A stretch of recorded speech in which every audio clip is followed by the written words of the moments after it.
Hello and welcome to another modelling video. This is Alan from the Makana Man at YouTube with another modelling tank review. Today I'm very lucky to get my hands on a series of magazines and model kits titled First to Fight. It's a Polish company and series, and for some reason we got a shipment of them in Australia. Today I'll be working on the more common and easily found Panzer I, but some of the other magazines I have bought are of more unusual and homegrown Polish subjects, so expect that in future editions.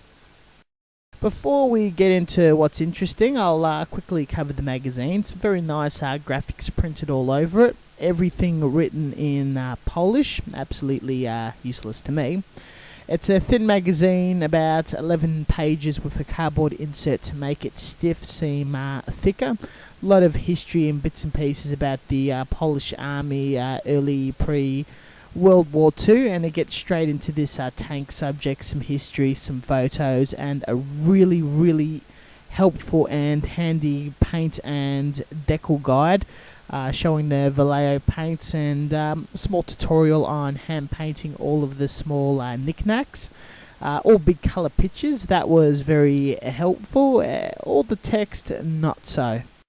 Next, the boxed kit itself. Very fancy box art, nicely printed. Make me want to part with $20 immediately. If anything, I spent $60 on the spot on 3 various kits. All the information you'll expect across the box, profile of the tank, scale, and whatnot, partially English and Polish.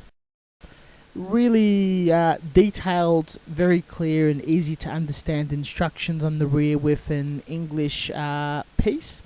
All colours picked out in Vallejo, though I eventually used another brand. Fairly helpful decal guide as well. Getting into the box, 2 runners of styrene or toothpick packaged, mysterious vial of clear liquid, and decal sheet. The nice surprise, this tube is old style tube glue, which I assume you apply to the kit using a toothpick. All the boxes contain this, and the next one I build I'll actually test it out, cracking the glue open, which is resealable. It smells of the old tube glue I used to use back in the 90s, so very nostalgic, nice gesture.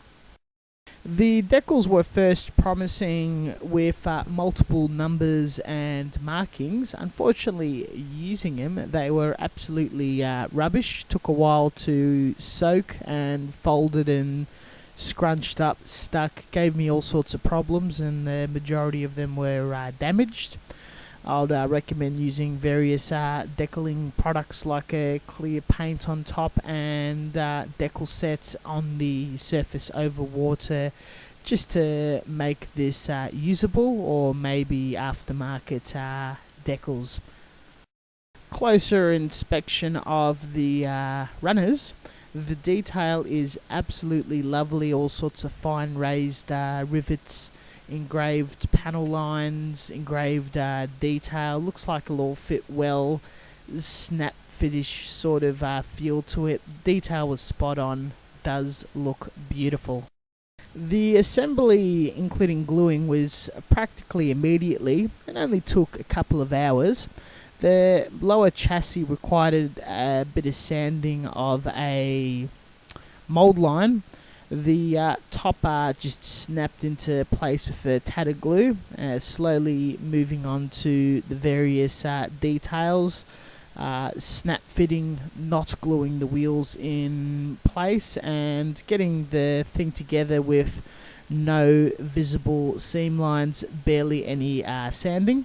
The nub placements were also quite nice, as in if you were to cut it and glue it to place, it wouldn't stand out too much at all. A very simple and easy fitting kit of a high caliber in my opinion. I am very happy with the overall detail, proportions, and look of this model. Hit the entire kit with Tamiya Surface Primer. There was no effort deciphering the proper colours, spraying Tamiya German Grey over the entire kit. Using the helpful guide in the magazine, hand painted all the little bits and pieces like the shovels, exhaust, machine guns, searchlight, tyre tracks, tyre bits. Little fiddly, but with the wheels removed and then super glued in place lately. A very easy chore. Then, after a coat of glossy black ink, wrestled and had a shit time with the decals, which is nor here nor there. Managed to get 2 of the crosses either side of the turret, which is not too bad of an effort. There's not really a lot for me to say about this. I'm not a big fan of German armour, unless it's in a different colour scheme, decal scheme.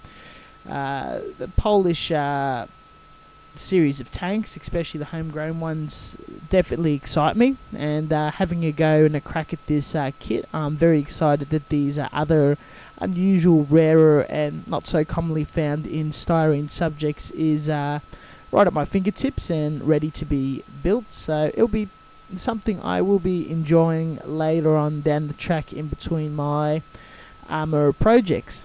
If you do have any chance via internet or whatnot of getting your hand on the series and you're a fan of Polish 72nd armour or rare European homegrown armour, this is definitely something to look into and try out. I thoroughly recommend it. In the way of my own effort and finish, barely any work. Everything was done practically in one day with a final coat of Tamiya Clear Matte.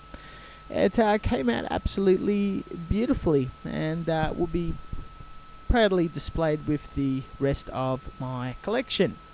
Thank you very much for watching, and until next time, as always, stay tuned for more armour, Gundam tutorial, modelling content. See you guys next time.